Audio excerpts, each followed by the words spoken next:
Penyerahan sertifikat aset pemerintah provinsi dan kota di Kalimantan Tengah, sertifikat wakaf, serta rumah ibadah oleh Menteri ATR Kepala BPN Agus Harimurti Yudhoyono menandai implementasi sertifikat tanah elektronik sebagai bagian dari transformasi digital di Indonesia.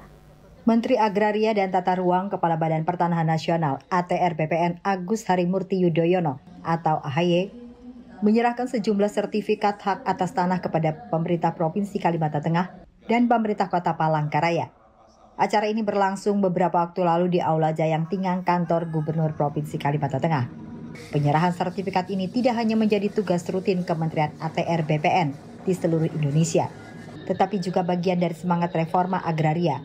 AHY menjelaskan bahwa program pendaftaran tanah sistematis dan lengkap atau PTSL diharapkan dapat mencapai target hingga akhir tahun ini dan tuntas tahun depan. Transformasi dari sertifikat konvensional ke sertifikat tanah elektronik penting untuk mencegah penyalahgunaan, duplikasi, dan pemalsuan oleh mafia tanah.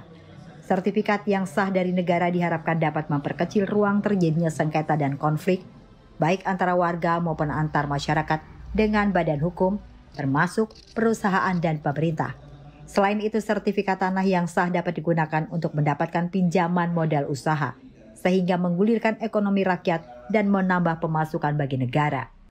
Menyerahkan sejumlah sertifikat hak atas tanah yang dimiliki oleh pemerintah Provinsi Kalimantan Tengah, tadi langsung kami serahkan kepada Pak Gubernur, kepada pemerintah Kota Palangkaraya, dan juga kepada sejumlah kalangan, khususnya surat atau sertifikat wakaf untuk masjid-masjid dan juga rumah-rumah ibadah yang lain, gereja-gereja yang ada di Kalimantan Tengah ini. Jadi intinya ini adalah kegiatan yang terus menjadi tugas sehari-hari Kementerian ATR BPN di seluruh Indonesia untuk meyakinkan agar program pensertifikatan secara nasional dalam semangat reforma agraria, ada PTSL namanya, program pendaftaran tanah sistematis dan lengkap. Ini yang kita harapkan bisa kita kejar target-targetnya hingga akhir tahun dan juga tuntas tahun depan agar semua anggota masyarakat Indonesia ini punya sertifikat yang sah dari negara sehingga ini memperkecil ruang terjadinya penyalahgunaan, diduplikasi, dipalsukan, termasuk oleh mafia-mafia tanah. Ini juga mencegah terjadi sengketa konflik baik antar warga maupun antar masyarakat dengan badan hukum, termasuk perusahaan dan pemerintah sendiri. Dengan demikian, harapannya ke depan masyarakat semakin memiliki kepastian hukum dan memiliki nilai ekonomi yang makin tinggi karena sertifikat yang asli dan sah dari negara ini tentu bisa digunakan untuk mendapatkan pinjaman modal usaha misalnya bagi masyarakat yang membutuhkan. Dengan demikian akan menggulirkan perolehan, saya ulangi, akan menggulirkan ekonomi rakyat dan ini dengan sendirinya akan menambah pemasukan bagi negara.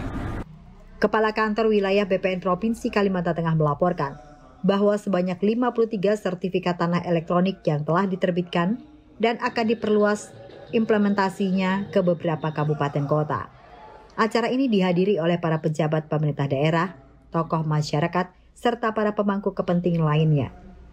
Transformasi digital sertifikat tanah ini diharapkan dapat menjadi solusi inovatif untuk meningkatkan efisiensi dan transparansi dalam pengelolaan aset tanah di Indonesia. Dari Kota Palangkaraya, Hariri melaporkan.